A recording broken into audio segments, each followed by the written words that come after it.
देवीं सरस्वतीं व्यासं ततो जयमुदीरयेत्। मूकं करोति वाचालं पङ्गुं लङ्घयति गिरिं यत्कृपातमहं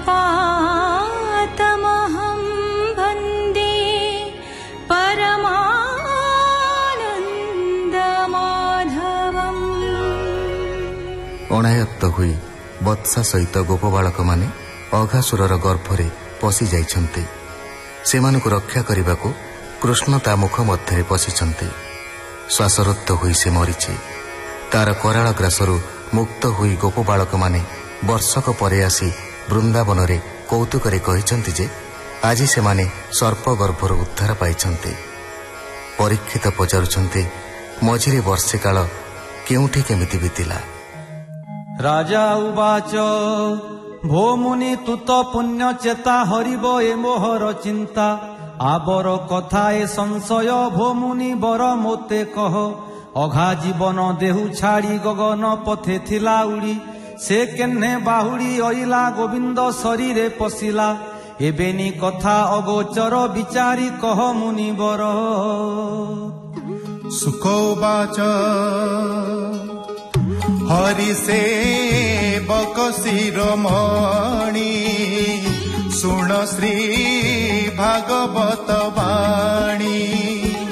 साधुंक मध्य तु ही साधु तरिभु भव परमादु। जेते कहिली भागवत तो सोनो हिला तोर चिता। एबे तू सुन स्थिर होई भाव से बके एहा कही। जहा तू पुछिलुनु पति बाळुत मानंकर गति।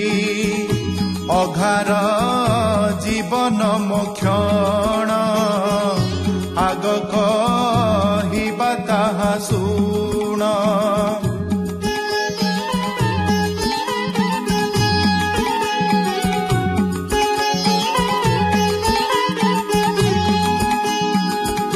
पछे कहिबा बन भोजा सुण तू सोमवंशी राजा।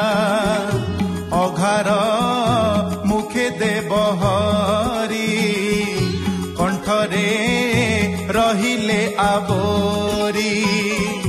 ताळु फाटिण प्राण गला श्रीकृष्ण मुख न देखिला। मने विचार कला जीव संसार सुख पद्मनाभ।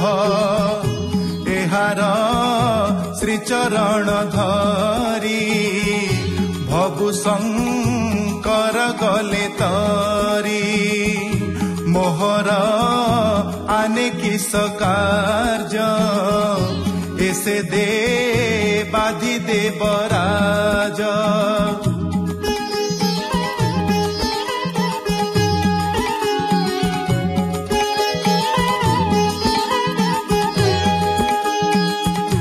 एतेक विचारिले उटी गर्भे पशिला ताळु फाटी।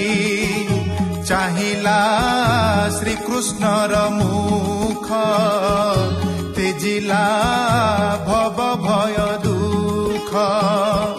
प्राण पवन पंचभूत अखंड सुख ज्ञान तत्व। श्रीहरि शरीरे मिशिला निर्वाण मुक्ति से लभिला। अर्ध आकाशे सुरगण देखिले अघार मोक्षण।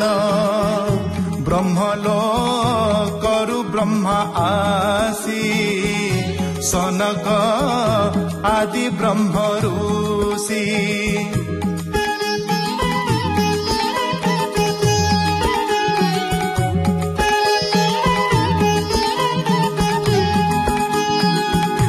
ଦେଖିଣ ରିପୁ ମୋକ୍ଷ ଗତି କୃଷ୍ଣଙ୍କୁ ପ୍ରଶଂସା କରନ୍ତି।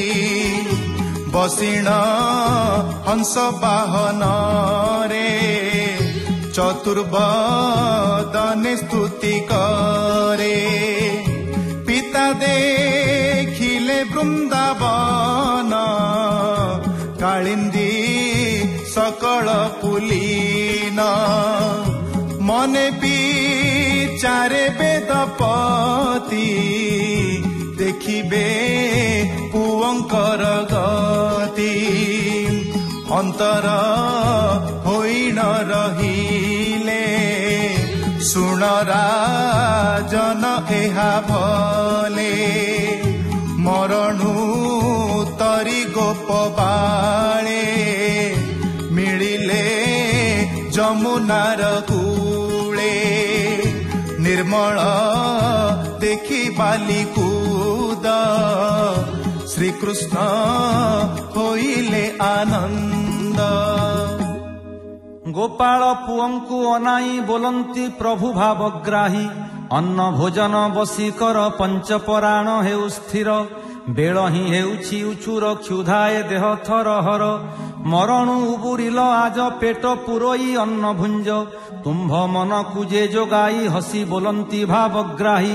ଅନ୍ନ ଦେଖାଅ ସବୁ ମୋତେ ବ୍ୟଞ୍ଜନ ଆଣିଛ କେତେ। ସେ କୃଷ୍ଣ ବୋଲେ ବ୍ରଜ ପୋଏ ବସି ମଣ୍ଡଳାକାର ହୋଏ। ସହସ୍ରେ କେଶର କମଳ ଜେହ୍ନେ ବେଷ୍ଟିତ ପଦ୍ମଦଳ। ଶୋଭା ପାଇଲା ବୃନ୍ଦାବନ ହରସେ କରନ୍ତି ଭୋଜନ। ସକଳ ପୁଅଙ୍କୁ ପରସି ମଧ୍ୟେ ବସିଲେ ବ୍ରହ୍ମରାଶି। ଶ୍ରୀକୃଷ୍ଣ ଅଧରେ ଦିଅନ୍ତି ଏକକୁ ଆରେକ କହନ୍ତି। ଆନନ୍ଦ ଗୋପାଳଙ୍କ ମନ ହରସେ କରନ୍ତି ଭୋଜନ। ଯଜ୍ଞ ଭୋକତା ବାଳ କେଳି ଦେଖନ୍ତି ସ୍ୱର୍ଗ ଲୋକେ ମିଳି। ମଧ୍ୟେ ବସାଇ ପିତ ବାସ ବାଳକେ ହୁଅନ୍ତି ହରସ। ଗୋବିନ୍ଦ କ୍ରୀଡ଼ା ରସ ରଙ୍ଗେ ଗୋପାଳ ବାଳକଙ୍କ ସଙ୍ଗେ। ସ୍ୱର୍ଗେ ଦେଖନ୍ତି ଦେବ ବୃନ୍ଦ ଗୋପାଳ ପୁଅଙ୍କ ଆନନ୍ଦ। ବ୍ରହ୍ମା ଯେ ଦେଖୁଥିଲେ ଶୂନ୍ୟେ ଆସି ମିଳିଲେ ବୃନ୍ଦାବନେ। ଦେଖିଣ ଗୋବିନ୍ଦର ଗତି ମନେ ଚିନ୍ତଇ ବେଦପତି। ଅଳପ ଦିନେ ଭଗବାନ ଗୋକୁଳେ ପଡ଼ି ହେଲେ ଭ୍ରମ। ଆତ୍ମାକୁ ନ ଚିହ୍ନଇ କିଛି ଗୋପାଳ ମେଳେ ଭଞ୍ଜୁଅଛି। ଏହାର ଅବିବେକ ପଣ କେହ୍ନେ ବୋଲାଇ ନାରାୟଣ। ଏକଥା ଜାଣିବା କେମନ୍ତେ ସନ୍ଦେହ ଲାଗିଲା ତ ମୋତେ। ଦେଖିଲି ଅସୁର ମୋକ୍ଷଣ ଏବେ ଭୁଞ୍ଜଇ ପୁଡ଼ା ଅନ୍ନ। ପୁଅଙ୍କ ଉଚ୍ଛିଷ୍ଟ ବ୍ୟଞ୍ଜନ ଆପଣେ କରଇ ଭୋଜନ। ଯେବେ ଅଟଇ ଚକ୍ରଧର ମୋର ମାୟାରୁ ହେଉ ପାର। ଏହାକୁ ମାୟା ମୁଁ କରିବି ବସା ବାଳକ ହରି ନେବି। ଦେଖିବି ଏହାର ବିକଳ କେମନ୍ତେ ରଖିବ ଗୋକୁଳ।